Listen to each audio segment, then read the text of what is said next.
Can you just start by giving us a sense of how big the creator economy is today and just how much it has grown on all of these different platforms over the last several years?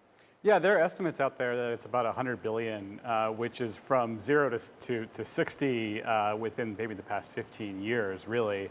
And certainly in the past 5 years, I think that's just exploded as all these platforms have got involved. You know, that mind-boggling stat about 50 hours uploaded. The other major stat is that there are now over 2 million creators in YouTube's partner program, which is actually a smaller number than it was before. If people in the audience remember that YouTube actually cut that number, and it's been around 2018, but it's been gradually moving it up, and particularly as they're facing new competition from TikTok.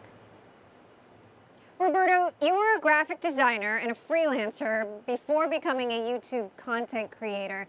Why did you make this big job change? And give us a sense of a day in your life. Well, I mean, that's a great question, Emily. For me, a lot of it comes down to the things that are obvious for people is you want more time freedom. You want to be able to talk about and do things you're very passionate about. You want to feel a sense of ownership over the things you're doing. So when you work in, for other people, whether it's as a freelancer or if you work at an ad agency, something I used to do, it's great. It's very gratifying. It's very fulfilling, and it's very legitimate in the eyes of your relatives. But when you get to do something of your own and have complete ownership of it, get to build it with your own two hands, you feel directly supported by a community of like-minded people. There's nothing like it, nothing in the world like it. And so I think that's what attracts a lot of people to the creator economy and opportunities like YouTube, podcasting, and live streaming. Why do you focus on YouTube in particular and not TikTok or Instagram? Well, I've been with YouTube almost since the very beginning, and YouTube is still the most powerful search engine in the world across all ages and all demographics. And YouTube has a sense of permanence with its content. YouTube's also the best monetization opportunity for content creators. It has over 8 in-platform monetization streams. I teach content creators roughly 15 different ways they can monetize, primarily using YouTube specifically. But I also do understand and value other platforms. I have a presence in other platforms as well. But I feel that even with the rapid rise of TikTok, I feel that there is nothing like the permanence and longevity that YouTube content creation has. And if you talk to TikTokers on a regular basis, which I generally do, you'll find that a lot of them have the intention of pivoting and moving to YouTube at some point in their career because they do want a sense of stability and permanence, and they also want the potential for evergreen content to benefit them and be monetizable in the future. They know right now with the TikTok Creator Fund that while they're getting something in exchange for their content, they know they're disproportionately underpaid for the attention when compared to traditional content on YouTube, as well as in the live streaming community. And within YouTube, live streaming and podcasting, there are higher opportunities in terms of direct compensation when it comes to sponsored content and brand deals, and it's not even close. So for me, that's probably one of the bigger deals. Not even close is one way to put it, Mark. You know, we've talked so much about the threat of TikTok to YouTube, but to Roberto's point, it is a lot of disconnected content and it is less permanent. How big a threat is TikTok really, in your view, to YouTube, and how is YouTube addressing this threat internally?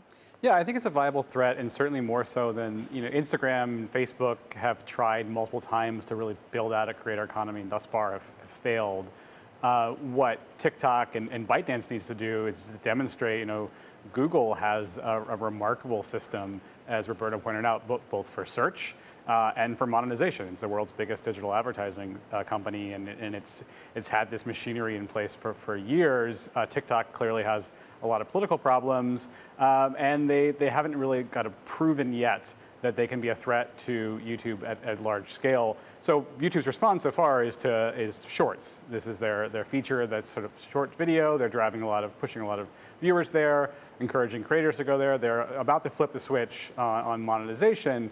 It's unclear how productive that will be for the company and how they're going to sort out monetization. But if history shows us anything, that YouTube has a pretty strong track record of sorting this out, and I think responding to the threat of TikTok in a really significant way.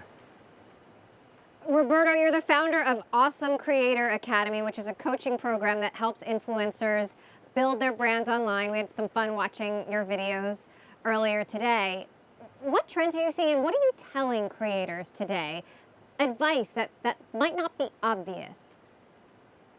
I think the thing that is not obvious to most content creators is their potential, their overall potential when it comes to their earnings, and the fact that there is a compounding effect from their content over a period of time. So, what a lot of creators don't do is they rely so much on platform monetization, whether it's TikTok and their creator fund or YouTube and their AdSense partner program and things like that, that they don't explore other monetization opportunities, and they don't think of what they're doing as what I refer to as content as a service. So that's one thing that's not obvious to them, is that it's very much almost like software as a service, which most of us are familiar with. We have these wonderful subscription programs everywhere now that we're all paying for. Well, content creators have an opportunity to use content as a service as leverage, not just with ad revenue, creator funds, and sponsored content brand deals, but they can build their own communities around things like their 100 or 1,000 truest fans. And they could have monthly membership programs of their own, whether on platform or off platform. They need to look at things that give them recurring revenue outside of the platform. I'm telling more Okay. creators to look into opportunities to build their own products, build their own merchandise,